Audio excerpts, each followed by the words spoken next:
திமிங்கலம் தானுங்கோ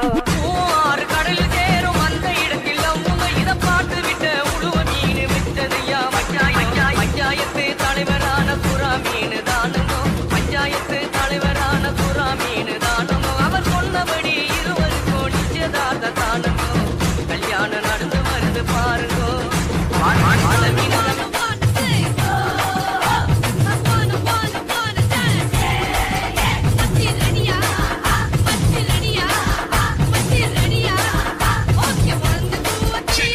தலைவர் திமிங்கலம் தானுங்கோ